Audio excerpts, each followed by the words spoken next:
Muy bien, estudiantes, muy buenas tardes. Hoy con esto cerramos pues el tercer video de nuestra sesión respecto a la memoria colectiva y vamos a entonces finalmente entrar en lo que es un mito político. Para poder hablar del mito político, pues primero tenemos que comprender un poco cómo funciona la mente humana y luego comprender exactamente qué es un mito. Por supuesto, aquí tenemos una imagen caricaturizada de Zeus, siendo el panteón griego quizás uno de los mitos más famosos en la historia occidental. Fíjense, vamos a contar una historia, ¿no? Esta es la primera versión de la historia. A las 7 de la noche, en una panadería cerca de mi casa, conocí a un sujeto. Sus características eran ser una mujer de cabello negro.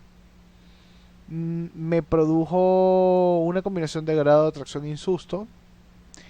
Y pues me acerqué y le pedí el número de teléfono.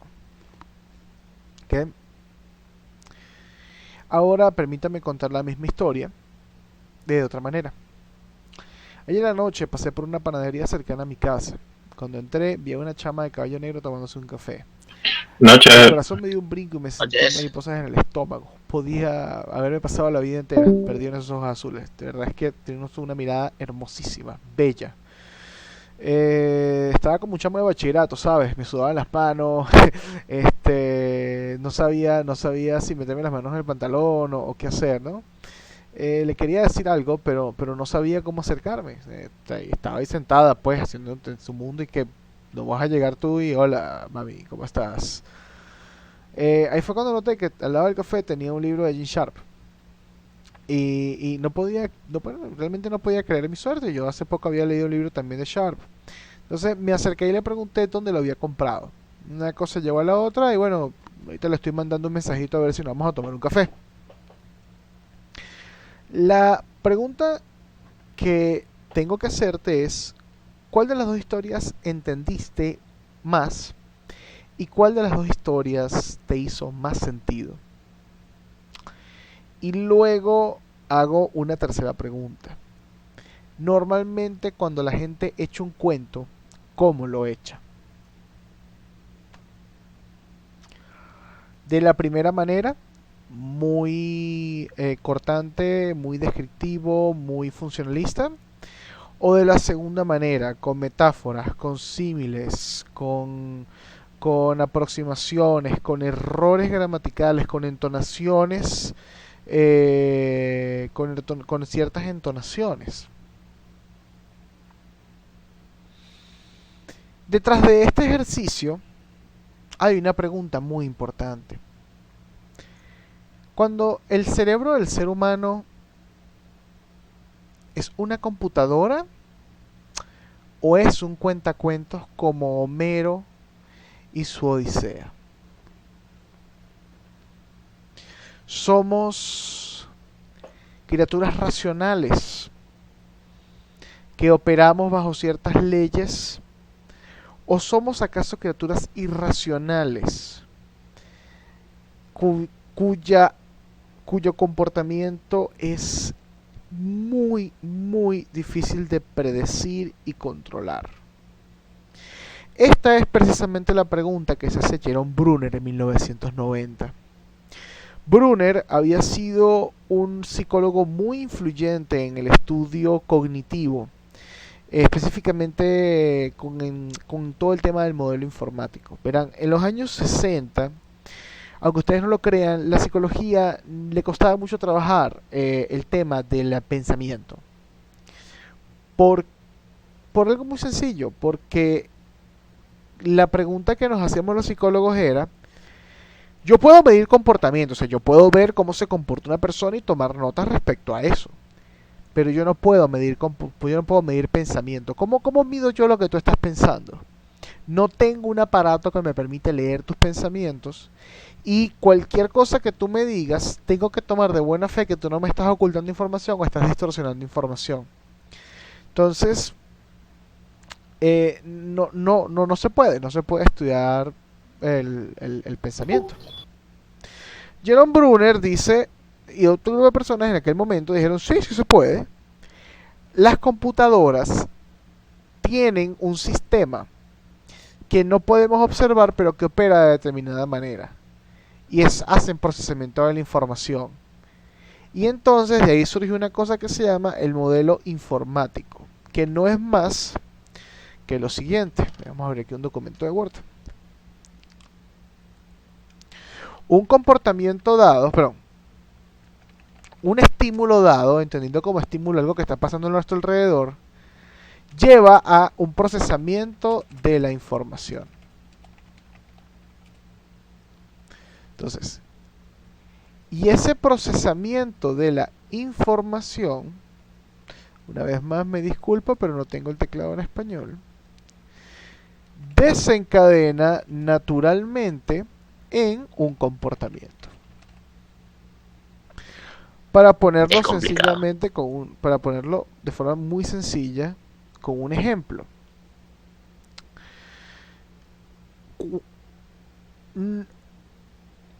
Dos personas, un entomólogo y una persona como usted, como yo, están sentados en una habitación. Entra una cucaracha voladora. El entomólogo no reacciona o la ve con curiosidad mientras que nosotros salimos corriendo. ¿Por qué? Y, una cucaracha con los brazos arriba. ¿Por qué? Bueno, porque se cree, o porque básicamente el estímulo que entra en la cucaracha se interpreta distinto dependiendo de cuáles tus tendencias naturales y tu aprendizaje. Y a través de esa interpretación ejecutamos comportamientos específicos. Entonces, a nivel de computadora es lo mismo que input, escribir algo en el teclado, como lo que estoy haciendo yo en este preciso instante.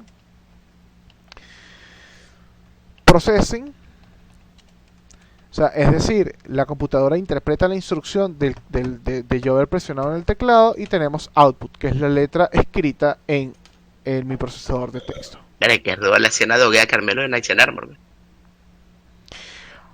Dejando eso, ok, dejando eso y guiando un momento, por supuesto, esta forma de entender la mente humana tiene ciertas limitaciones importantes, porque asume que es un proceso secuencial y asume que es un proceso, el modelo como tal, asume que es un proceso directo, ¿no? Que tiene un antecedente y un consecuente, una causa y un efecto, y que racional y asume de alguna manera una cosa relativamente constante. Brunner y otros psicólogos que poco a poco se sintieron descontentos o que se habían ido sintiendo descontentos con este hallazgo porque no daba explicaciones amplias del comportamiento humano, porque si hemos encontrado el modelo perfecto, ¿por qué demonios seguimos teniendo problemas en entender por qué los humanos actúan de la manera que actúan o se comportan de la manera que se comportan? Brunner de repente tiene una revelación, al igual que este grupo de psicólogos, y dicen, oye,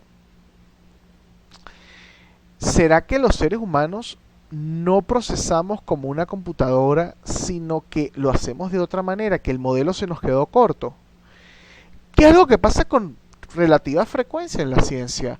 Tenemos un modelo que se implementa, que es operativo, que funciona y de repente nos damos cuenta que empieza a dejar como cosas por fuera y que el modelo cada vez que le metemos más cosas se aglutina y se hace menos funcional hasta que estalla.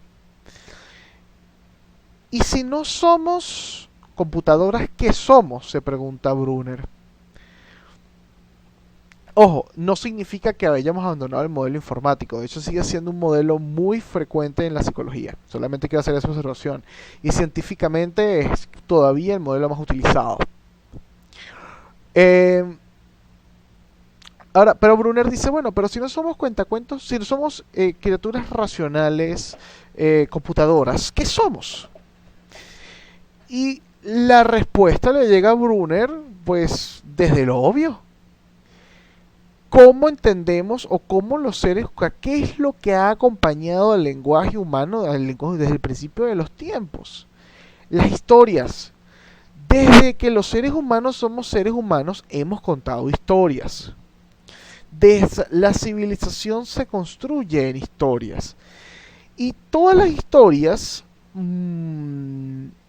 más allá de su contexto cultural o más allá de sus símbolos, tienen como ciertas constantes. Por ejemplo, siempre una historia se cuenta desde la perspectiva de un sujeto. Siempre existen los recursos lingüísticos como la metáfora que son aplicables a muchos, si no por decir en todos los idiomas modernos.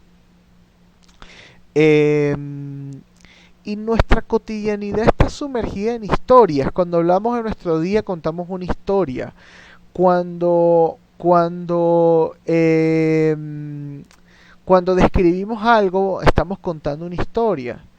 A esto tiene que venir de la mano con el hecho de que todas las investigaciones respecto a la memoria han encontrado que la memoria episódica, es decir, la memoria de historia, o la memoria que es básicamente la que nos recuenta los cuentos de nuestra vida, tiende a fijarse por más tiempo y olvidarse menos que la memoria semántica, es decir, la información respecto a algo. El ejemplo clásico es: yo voy a recordar por mucho más tiempo mi viaje a París que la altura específica que tiene la Torre Eiffel. Eso es esencialmente el hallazgo el hallazgo que plantea Brune. Dice, ¿y qué les parece si empezamos a entender a los seres humanos como cuentacuentos y no como computadoras? Por supuesto que esto ganó un enorme rechazo de la comunidad científica, y sinceramente, pues ciertamente es muy difícil poderlo medir bajo el método científico clásico. Para eso se acude a otro tipo de metodologías, pero eso es tema para otra clase y para otra carrera, de hecho, otra materia. Eh, Sin embargo, creo que todos podemos estar de acuerdo en que en líneas generales vivimos llenos, o sea, vivimos rodeados de historias. Es más, si se dan cuenta, hay como desde hace un par de años, desde la popularidad de Snapchat, todas las redes sociales y todos los medios interactivos de internet han colocado opciones para colocar historias en nuestras paredes, en nuestros muros, en nuestras portadas, que son microvideos donde contamos eventos, donde mostramos eventos. Eh, no es casualidad, no es casualidad que no es casualidad que una de las pocas industrias que continúa creciendo es la industria del cine y la industria de los videojuegos. No es casualidad que no es casualidad que la imprenta tiene miles de años, y aunque si bien ha disminuido la cantidad de libros que la gente consume anualmente, hoy hay más autores publicando que nunca en toda la historia de la humanidad. Entonces, la respuesta parecería como obvia, ¿no? Si estamos rodeados de historias y de cuentos, ¿por qué no lo habíamos pensado antes? Por supuesto, la pregunta que usted se puede estar haciendo es, ¿qué tiene que ver todo este asunto con los mitos, con un mito, específicamente con política? O sea, ¿por qué yo les estoy dando esto en una clase de psicología política? Bueno, esencialmente el mito es una historia folclórica. Esto es lo importante. Es una historia folclórica. ¿Qué significa folclórica? Que pertenece a un pueblo y se transmite a través de las costumbres y las tradiciones. De carácter alegórico, o sea, que viene a representar algo, que viene a simbolizar o a simbolizar algo. Y que puede o no referirse a eventos del pasado. ¿Ok? Y esto es lo importante del mito. El mito, aunque se viva, o sea, aunque tenga una dosis de verosimilitud, es decir, que se parece en cierta medida a la realidad, puede ser completamente ficticio, pero puede tener un toque de verdad. Y puede o no contener elementos exagerados o sobrenaturales. Ja.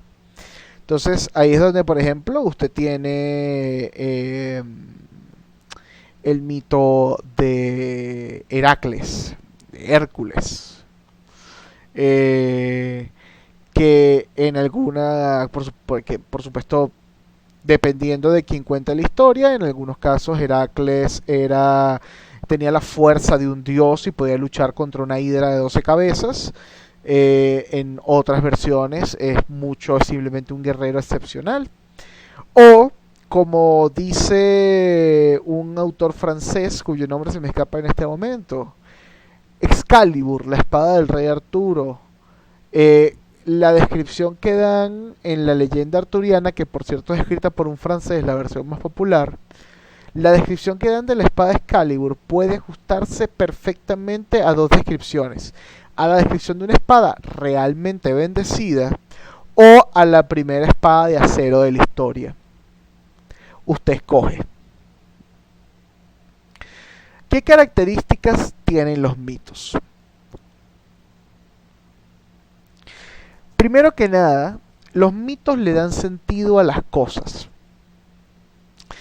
Una de las formas tradicionales para transmitir información y transmitir costumbres y transmitir mensajes son los cuentos. Véalo, por ejemplo, Caperucita Roja. En la versión original, Caperucita Roja muere devorada por el lobo, después de que precisamente la madre le había dicho a Caperucita que no saliese por el bosque. Para muchos, la moraleja detrás de la historia de Caperucita, que es un cuento, no es un mito, pero cabe ver la similitud.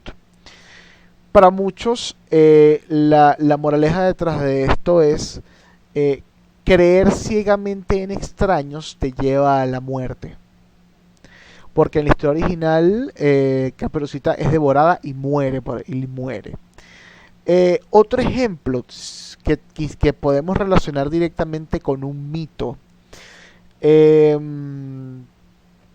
Por ejemplo, Cronos, el titán, que tenía miedo de sus hijos porque sabía que uno de ellos lo iba a destronar, se come a sus hijos hasta que Zeus lo vence en batalla, quien era uno de sus hijos, cabe destacar, y libera a sus hermanos del estómago de Cronos. ¿Ok? Detrás de todo esto, detrás de todo este mito, hay todo un tema que tiene que ver con la paternidad. Por supuesto, esto tiene muchas interpretaciones, pero una de las tantas es cuál es el rol de un padre tóxico o de un padre que por miedo a lo que su hijo puede hacer, lo consume o lo devora. ¿Ok? Y tiene mucho que ver con esta cosa que ocurre en nuestra propia experiencia como hijos y como padres, que nuestros padres nos sobreprotegen para evitar que saquemos alas porque tienen miedo de lo que somos capaces de hacer, para bien o para mal, normalmente para mal. O sea, lo hacen desde el deseo de cuidarnos, entonces nos devoran, nos tragan, nos meten en una caverna donde no podemos realmente ser quienes estamos destinados a ser. ¿Qué quiero decirles con esto? Que los mitos tienen un poder enorme para explicarnos cómo funciona la realidad, para explicarnos para explicarnos fenómenos, para explicarnos vivencias. ¿Ok? Por ejemplo, la vivencia de lo que es el amor y la entrega.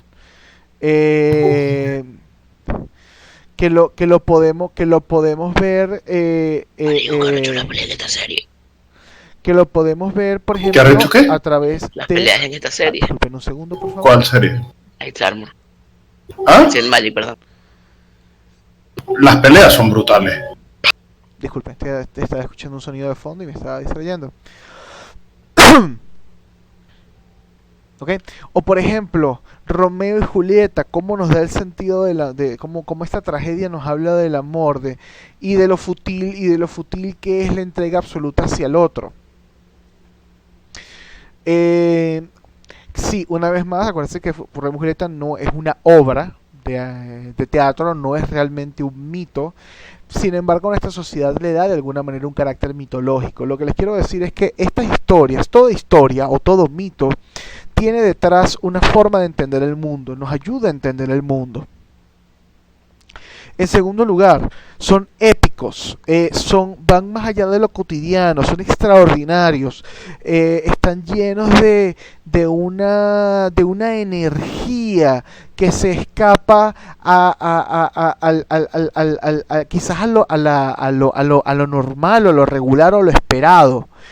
Y eso los hace potentes en la medida en que nos conectamos con ellos.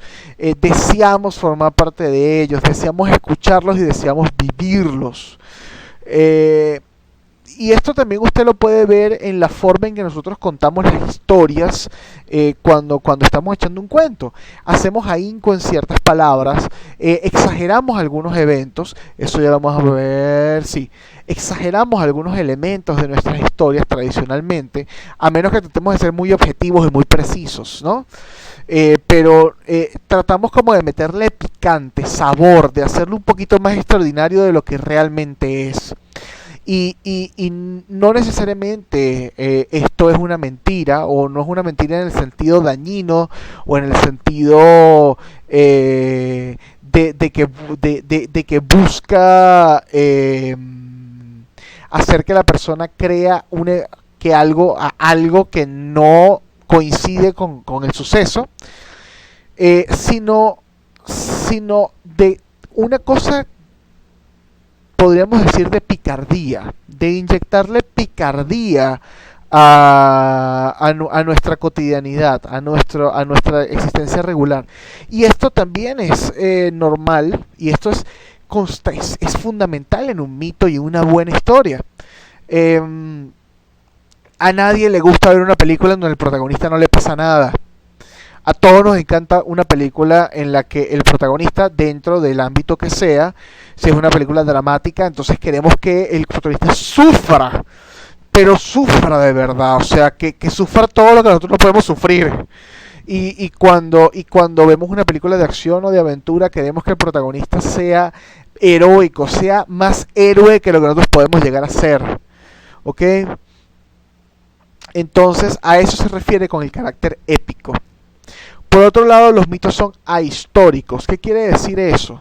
Aunque los mitos responden a una cultura y un contexto particular, ¿ok? En un momento dado, o sea, los mitos se recuperan por las culturas que lo necesitan. Los mitos existen para siempre. Por supuesto, es una exageración de mi parte. Ya me estoy diciendo épico. Hey, hola. Lo que les quiero decir con esto es que hoy en día la vigencia de los cuentos de hadas de los hermanos Grimm es igual de relevante que lo fue en el siglo XVIII y XIX cuando ellos escribieron esas historias. ¿Por qué?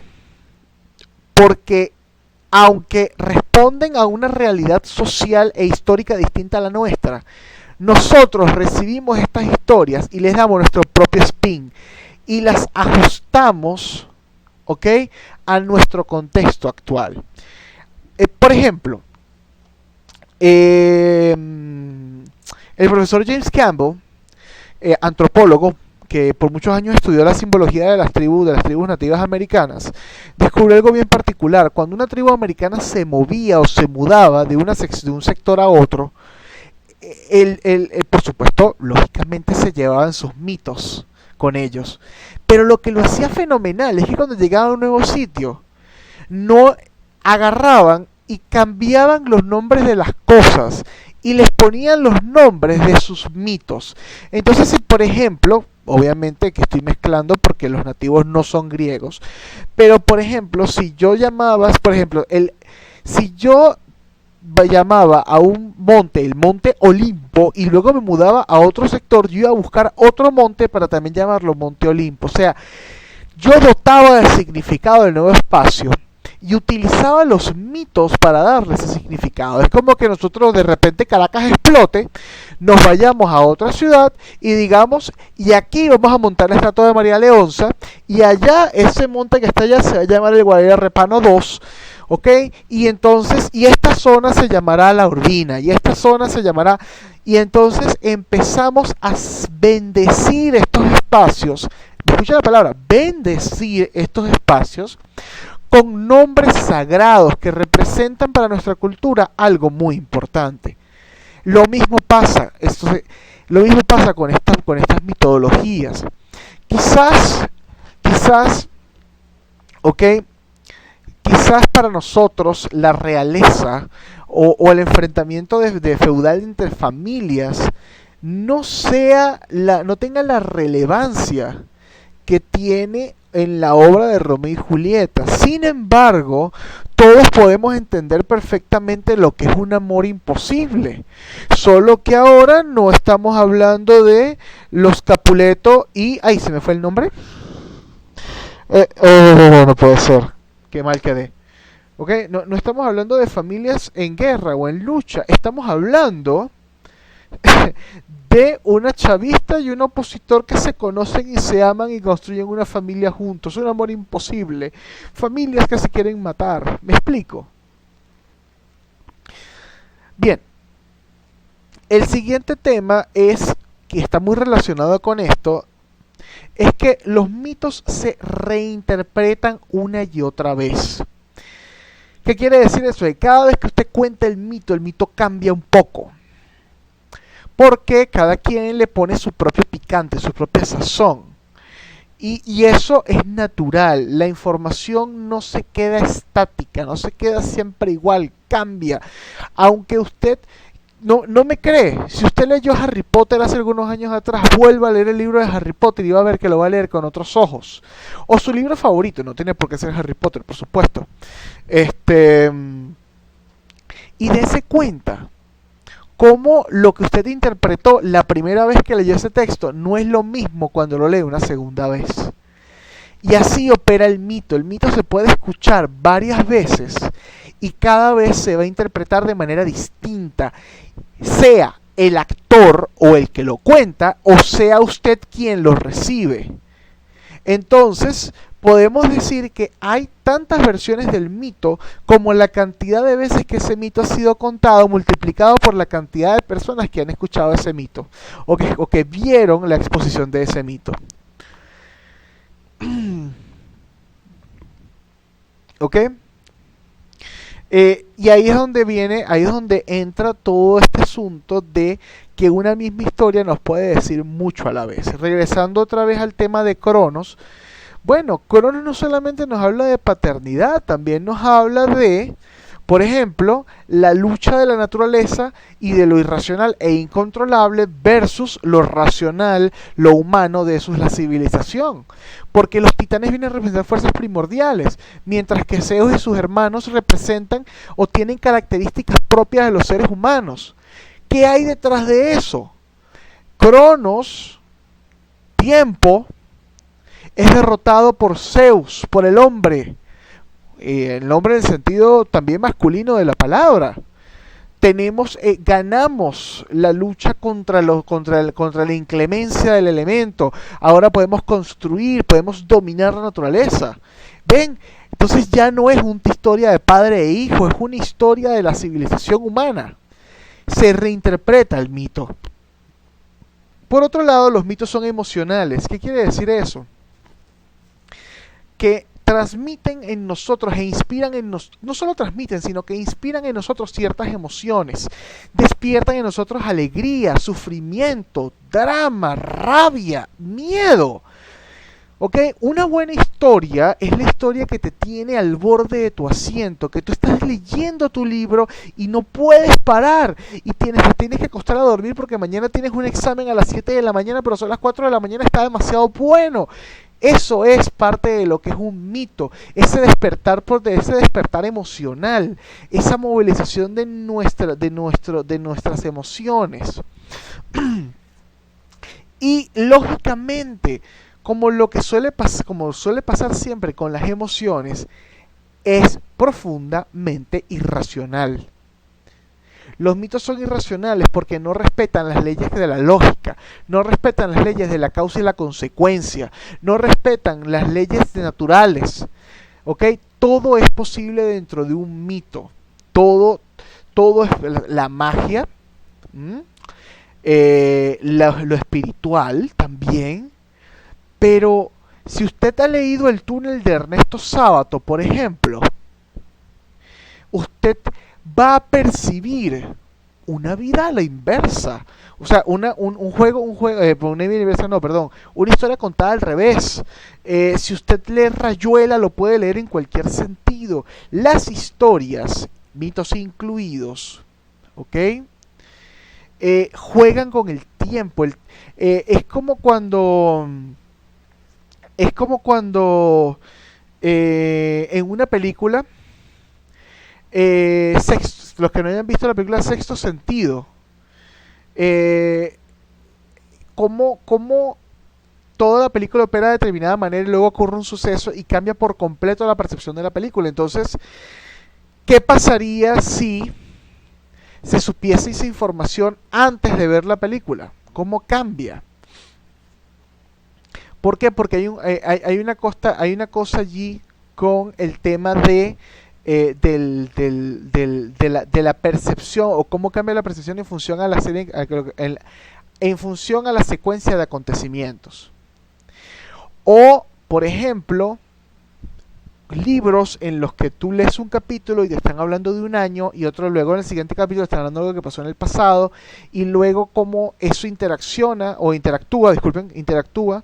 con el siguiente capítulo que vuelve a pasar en el presente. Entonces, estos juegos temporales rompen las reglas naturales y rompen el sentido de lo cotidiano. Entonces, por eso es que hablamos de que no respetan la razón, no respetan lo racional, lo secuencial.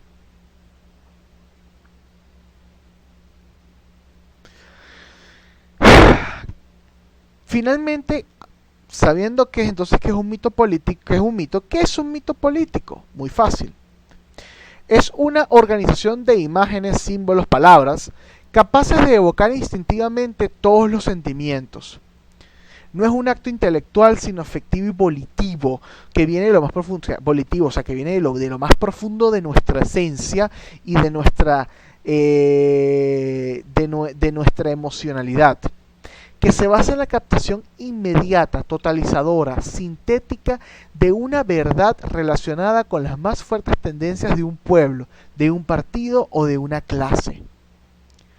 Entonces, es una imagen o conjunto de imágenes profundamente evocativas que despiertan en nosotros una enorme emocionalidad y que vienen a ser una gigantesca verdad. ¿Ok? Es una captación, como dice aquí, inmediata. O sea, no hay pensamiento, no hay reflexión ni racionalización que te lleve a esa consecuencia. Es algo que tú asumes de inmediato. ¡Boom! Está allí, apareció. Es totalizadora porque te lo explica todo, lo engloba todo en esa imagen. ¿Ok? Es sintética porque agrupa toda la historia, todos los elementos en un solo sitio, de una verdad relacionada, de una verdad, de algo que asumimos que es cierto, que es un hecho, relacionada con las más fuertes tendencias de un pueblo, de un partido, de una clase social, de un grupo de personas. Los mitos políticos son ideas en pie de guerra, especialmente idóneos para sostener una acción política de masas. ¿Se acuerdan que yo les dije, en el último video, que el mito político surge de alguna manera, o a veces es la medicina que busca una sociedad que está profundamente traumada, o adolorida, o acontecida? Y es porque el mito político de alguna manera es un llamado a la unión, es un llamado a la organización, a la conformación de la masa, es un llamado a algo más simple, ¿ok? A algo simple, a una bandera simple. Y digo simple no en el sentido de que sea un símbolo vacío, un símbolo opaco, sino un símbolo fácil de entender, que no requiere procesamiento, que no requiere análisis profundo. ¿Ok? Que rápidamente apela a las cosas más naturales e instintivas de nosotros como sociedad.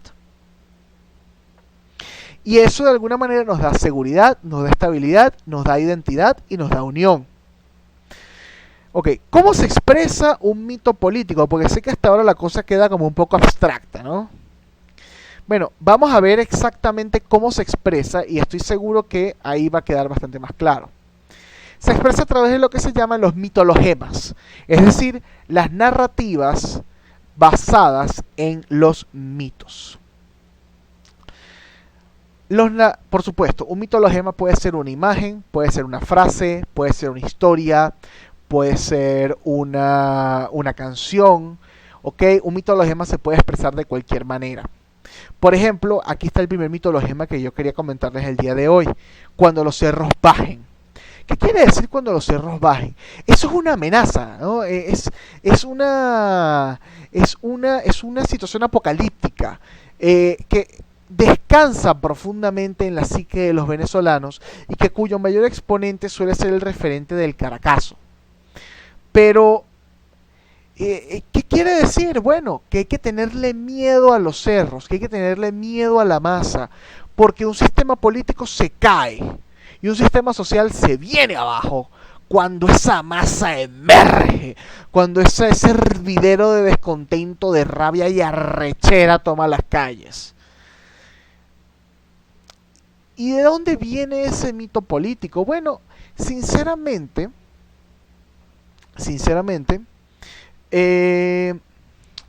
hay un autor, Bassat, si no me falla la memoria, que dice que el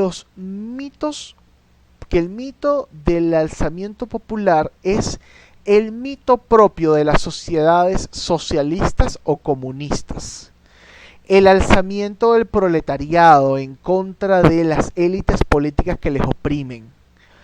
Y de alguna manera, e irónicamente, digo irónico porque quizás la mayor expresión de esto también es uno de los eventos que siembra el liberalismo en el mundo, que es la Revolución Francesa. Y sin embargo, el liberalismo es enemigo declarado del socialismo.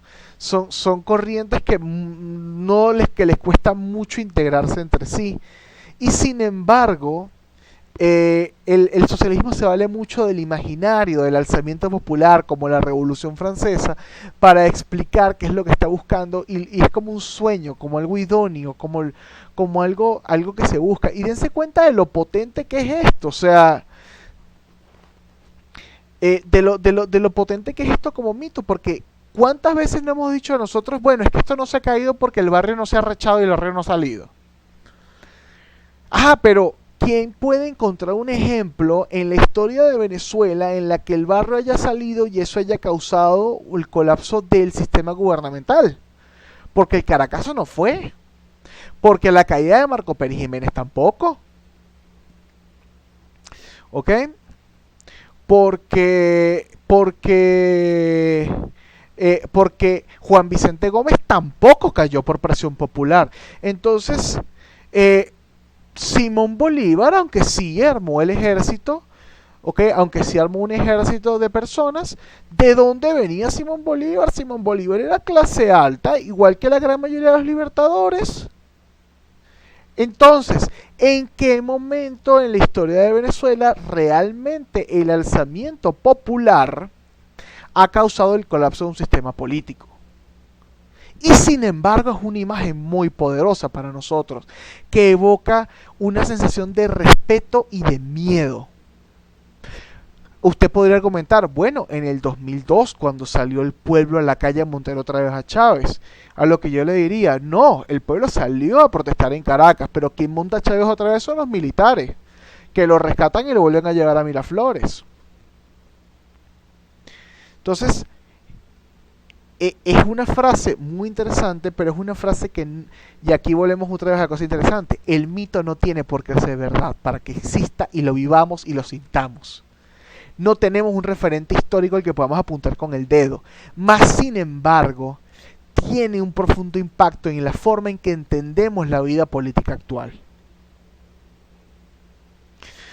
Otro mito con el que podemos trabajar, yo creo que es el mito más importante de todos, es el mito de Hugo Chávez Frías.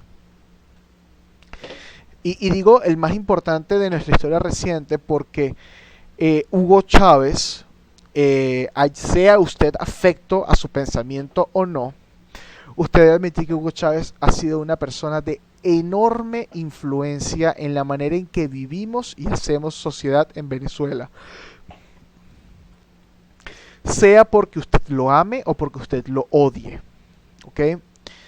Lo cierto es que Hugo Chávez vino a representar todo un descontento, vino a representar y aglutinar un enorme descontento social en contra de las élites políticas.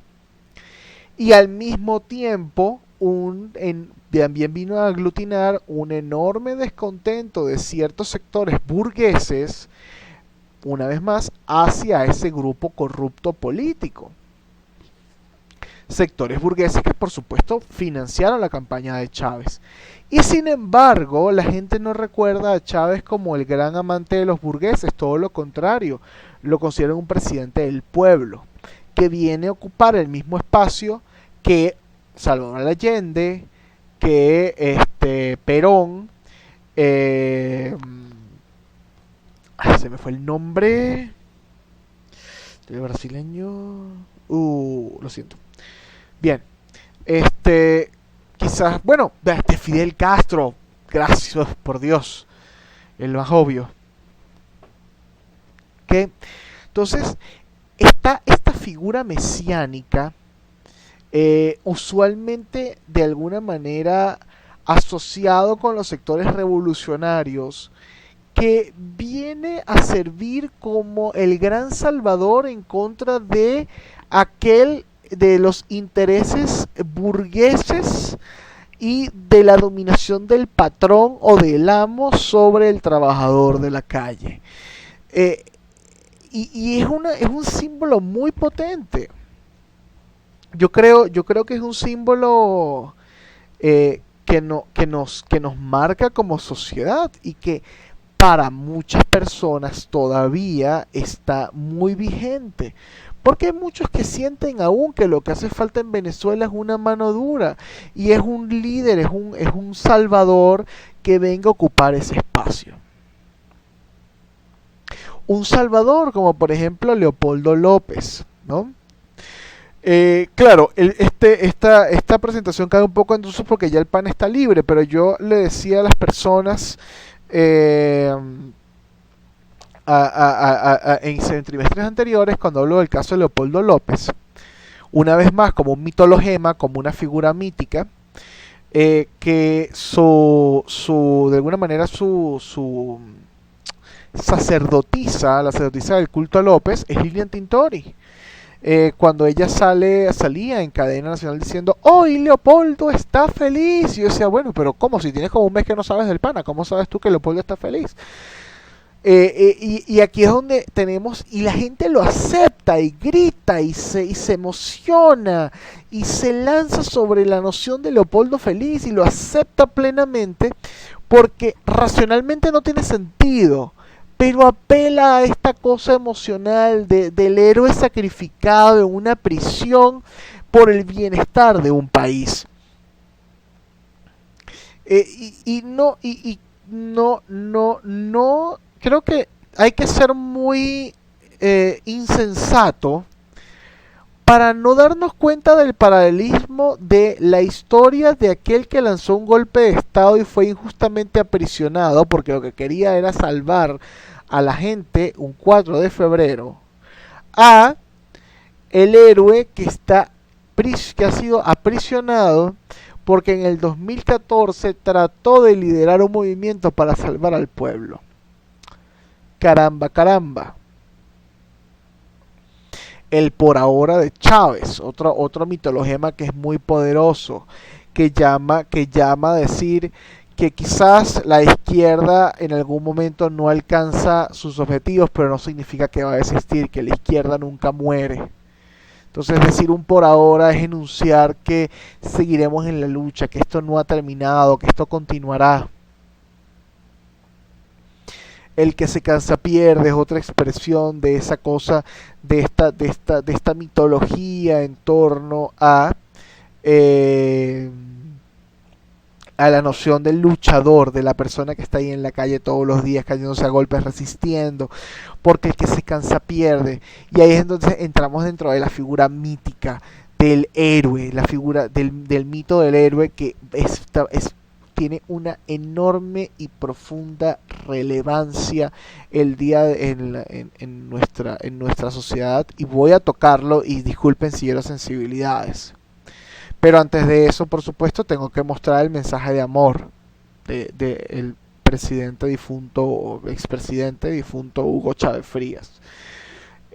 Por supuesto, Chávez te ama. Es también un mitologema muy interesante porque, por lo visto, él no conoce a los 30 millones de venezolanos, los 20 y pico millones de venezolanos, pero igualito él nos ama a todos por igual. Una cosa bien particular allí. Entonces, ¿cuáles son algunos de los mitos políticos tradicionales en la historia venezolana? El Caracazo, Hugo Chávez, La Cuarta, Marcos Pérez Jiménez, y será Leopoldo López.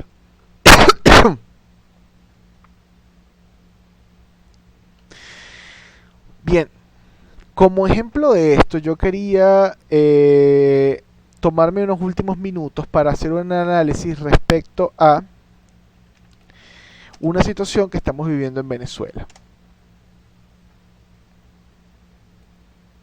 Una situación que se refleja en esta imagen, y en esta, y en esta,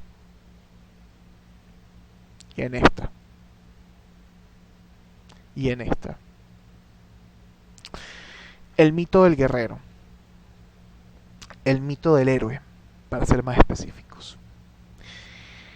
El héroe, en su sentido clásico, es aquel que está dispuesto a sacrificarlo todo y a morir para renacer como un líder de su pueblo, como un líder de su gente. Permítanme un segundo para buscar esta información que es bien interesante, el monomito de Joseph Campbell, donde él más o menos explica cuáles son los pasos del héroe. La llamada a la aventura. La llamada a la aventura es cuando el héroe, que todavía es joven e inmaduro, recibe un llamado y le dicen: oye, vamos a aventurar, vamos a comenzar tu camino, a seguir tu destino. El héroe rechaza esa llamada y dice: no quiero, yo quiero seguir viviendo aquí. ¿Ok? Quiero estar en paz. Entonces ocurre un evento sobrenatural o algo que obliga al héroe a, de alguna manera, a moverse. Y ese movimiento lo obliga a cruzar el primer umbral. Y el primer umbral no es más que ese paso que da la persona, que deja atrás su mundo de seguridad para adentrarse, para meterse en el mundo, en la aventura, o sea, para comenzar el viaje. Pero es un viaje que no va a tener marcha atrás por ahora, que va a requerir un gran sacrificio de parte del héroe antes de regresar. Luego del cruce del primer umbral viene lo que muchos fiscales llamaban el vientre de la ballena, que es la entrada a la cueva, es una cueva metafórica que viene a representar esa primera aproximación del héroe a lo oscuro, a lo desconocido, a lo peligroso. En la segunda etapa del mito del héroe, el héroe debe soportar una serie de pruebas que una vez que prueban su valor, su coraje, su lucha, su sacrificio. Y esa secuencia de pruebas lo va a llevar al encuentro con la diosa. La diosa no es más que la figura materna, la figura protectora, que va a entregarle, que va a proteger al héroe, cuidar al héroe y acompañar al héroe. Muchas veces en las historias, eh, la diosa se convierte en el interés romántico del héroe. Más sin embargo, el héroe va a tener un segundo encuentro con la mujer, esta vez como una tentadora. Aquí viene todo el tema de, imagínense la clásica femme fatal de las películas o de los libros, es decir, la mujer no es una mujer, perdón, es una representación metafórica, es básicamente aquello que tienta al héroe para que se salga de su camino y se distraiga o abandone la lucha o abandone su rumbo.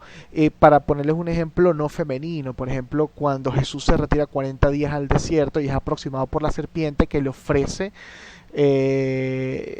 básicamente que renuncia al sacrificio y él dice que no. Ese es el encuentro, la mujer como tentadora, aquello que te tienta, que te saca del camino. La expiación con el Padre es todo el tema. Tiene que ver como el reencuentro con la figura paterna y el reconocimiento del padre hacia el héroe. Es decir, el reconocimiento de que ahora el héroe ya no es un niño, sino que forma parte de el mismo rubro al que pertenece el padre. Ocurre la apoteosis, usualmente esto es un proceso de muerte y resurrección, donde el héroe muere metafóricamente para revivir y recibir el don final, que es el regalo, esa iluminación o ese momento de despertar. Y luego viene todo el tema, el regreso, que es volver a ese mundo natural, en resumidas cuentas, a ese mundo que el héroe había dejado atrás y traer consigo la iluminación para convertirse en una figura, en un símbolo de su gente, en un líder de su gente. En ese sentido se convierte en el maestro de la aventura y también del mundo terrenal. Y trasciende, se convierte en algo más. ¿Ok? Esa es esencialmente el viaje del héroe como lo ve Campbell. Y no les voy a decir que se aplica uno a uno con la situación que vivimos, porque no sería lo más correcto. Sin embargo, creo que hay ciertos paralelismos que podemos dibujar con la situación que vive Venezuela hoy en día y sobre todo con estos jóvenes. Y yo sé que algunos de ustedes que están escuchando este video forman parte de esa juventud. Hay que tener mucho cuidado con el mito del héroe, porque el mito del héroe, como ya vieron en estos pasos, involucra sacrificios, involucra muerte. Y a través de esa muerte la resurrección, y no necesariamente en el sentido real, sino en el sentido simbólico. Por ejemplo, yo creo que uno de los grandes símbolos de esta lucha ha sido Juan Pablo Pernalete. Incluso con muchos de ustedes cuando hay convocatorias, cuando mandan los cartelitos con las convocatorias, aparece abajo por Juan. ¿Ok? Juan, la historia de Juan y la vida de Juan que se ha adscrito o ha sido inscrita e interpretada como el mito del héroe. tenemos al chamo, ok, aquí tenemos la salida, tenemos al chamo